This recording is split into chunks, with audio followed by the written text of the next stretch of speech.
BJP सांसद Rajyavardhan Singh Rathore press conference कर रहे हैं, सीधा रुख उसी की तरफ। पूछना चाहते हैं, प्रियंका वाड्रा जी आज राजस्थान आ रही हैं और ये ऐसी हस्ती हैं जो एक मुख्य परिवार से हैं कांग्रेस में। ये परिवार ही चलाता है उस पार्टी को। ये परिवार जो कहता है वो इस पार्टी के लिए बहुत महत्वपूर्ण हो जाता है। इनकी पूरी राजनीति उसी परिवार से चलती है, दिशा निर्देश उसी परिवार से आते हैं। और ये जब नारा देती हैं, लड़की मैं लड़की हूं, लड़ सकती हूं, अपने आप में बहुत महत्वपूर्ण नारा है, लेकिन फिर उसके पीछे इनका खोखलापन दिखाई देता है।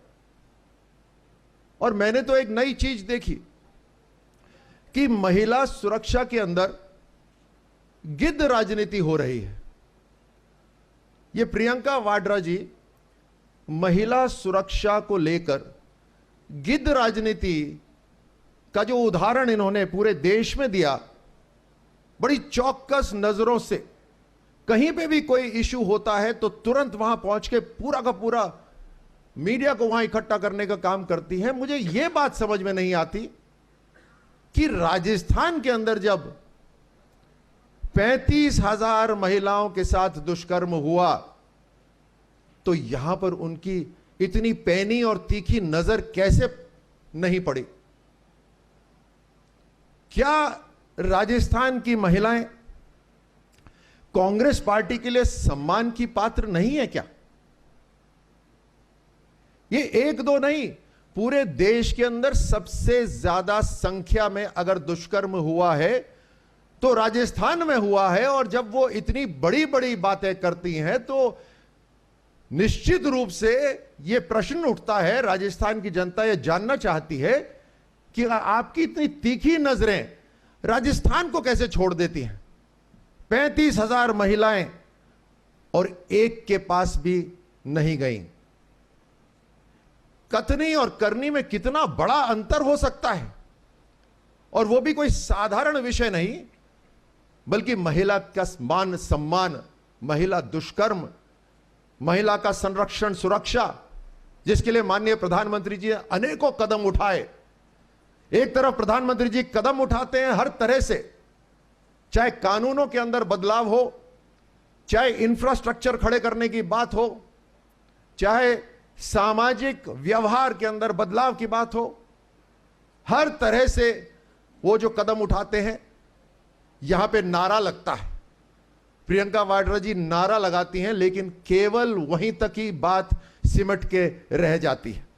उनकी गिद्ध राजनीति राजस्थान में फेल हो जाती है, उनकी तीखी नजरें यहां पर पूरी की पूरी फेल हो जाती है। आज जो प्रियंका वाड्रा जी आ रही हैं राजस्थान में, राजस्थान की जनता पूछना चाहती है कि 2 लाख घटनाएं हुई हैं, 2 लाख अपराध हुए हैं महिलाओं के ऊपर, तो इनका जो राजनीतिक पर्यटन डिवीजन है वो 2 लाख अपराधों को कैसे छोड़ गया? ये अलग अलग जगह जाती हैं, तुरंत पहुंचती हैं। और मैं राजनीतिक पर्यटन डिवीजन इसलिए कह रहा हूं क्योंकि इनके व्यवहार के अंदर बदलाव हो जाता है जहां राजस्थान की सीमा शुरू हो जाती है। इसलिए मैं ये कह रहा हूं, नहीं तो जरूर जाएं। तो राजनीतिक पर्यटन डिवीजन राजस्थान को कैसे भूल गया, जहां 2 लाख महिला अपराध रजिस्टर्ड हैं। और ये रजिस्ट्री हमने नहीं करी, ये कांग्रेस की सरकार ने ही करी। 7,700 निर्दोष लोगों की हत्याएं हुई हैं राजस्थान के अंदर। किसी एक के साथ भी अगर दुख साझा करा हो तो कृपा हमें बतलाएं। हम भी जानना चाहते हैं, सीखना चाहते हैं, उत्सुक हैं ये जानने के लिए कि एक बड़ा परिवार जो पूरा का पूरा पार्टी चलाता है और कई दशकों तक उन्होंने देश को चलाया, उस परिवार की भविष्य की जो व्यक्ति है, 7,700 कम नंबर नहीं है, 7,700 में से एक, ज्यादा भी नहीं चाहिए, हम इतने महत्वाकांक्षी भी नहीं है, ज्यादा नहीं चाहिए, एक किसी एक परिवार के साथ 5 साल के अंदर उनका दुख साझा किया हो तो हमें जरूर बताइए। इनके भाई हैं, थोड़ा उनसे भी पूछ लीजिए, भैया जो 10 दिन का आपने वादा करा था वो गिनती अभी 1700 दिन तक पहुंच गई है। ये कैसे भैया हैं और ये कैसी बहन है जो अपने भैया को सही रास्ते पे नहीं ला सकती। 7 दिन का 10 दिन का वादा करके जो गए, आज 1700 दिन हो गए हैं। वो जो किसान लोन माफी थी वो उसका इंतजार अभी तक चल रहा है। 350 किसानों ने आत्महत्या कर ली है। 350 किसानों ने आत्महत्या कर ली है। लेकिन अफसोस इस बात का है कि कांग्रेस की जो सरकार है राजस्थान में, वो किसान को किसान मानती ही नहीं है। ये कहते हैं आंकड़ा 350 नहीं है, आंकड़ा 19 है या 20 है, ऐसा कुछ बताते हैं आंकड़ा। पूछा कि क्यों साहब? बोलते खेत में काम जरूर करते हैं लेकिन जमीन उनकी नहीं है तो किसान नहीं है। ये मेरे को परिभाषा तो बड़ी जबरदस्त लगी कि किसान खेत में काम कर रहा है लेकिन जमीन उसकी नहीं है, इसको इसलिए हम उसको किसान नहीं मानते। उसने जो आत्महत्या करी वो किसान में गिनती नहीं होगी, वो एक लेबर फोर्स में गिनती होगी। मतलब लेबर फोर्स की भी आत्महत्या इनके लिए कोई मायने नहीं रखती। अब मैं राजस्थान की जनता की तरफ से कुछ नाम आपको बताता हूं। कन्हैया लाल तेली,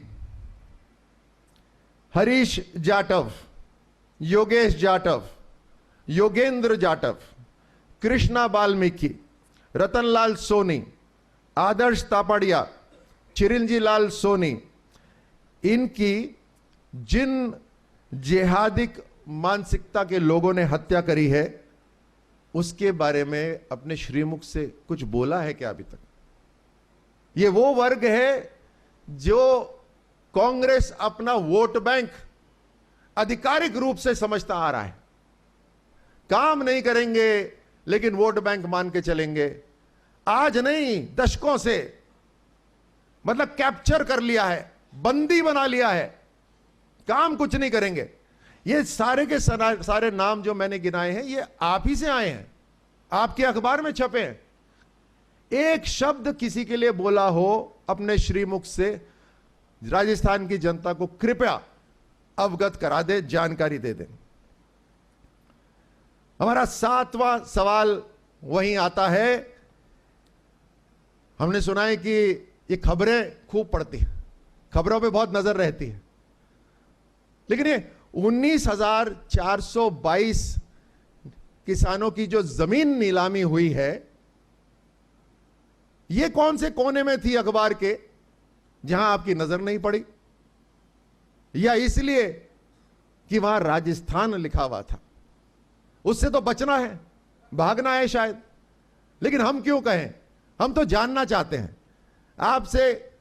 प्रियंका वाड्रा जी से 7वां भारतीय जनता पार्टी का सवाल है कि 19,422 जो किसानों की जमीन नीलाम हुई है, और खास तौर से इसलिए क्योंकि आपके भैया ने, प्रियंका वाड्रा जी के भैया ने खास तौर से 10 दिन बताया था, और ये जो नीलामी हुई है उसके ऊपर कृपया थोड़ी जानकारी जनता को दे दें, और एक बार किसानों से माफी मांग ले, महिलाओं से माफी मांग ले।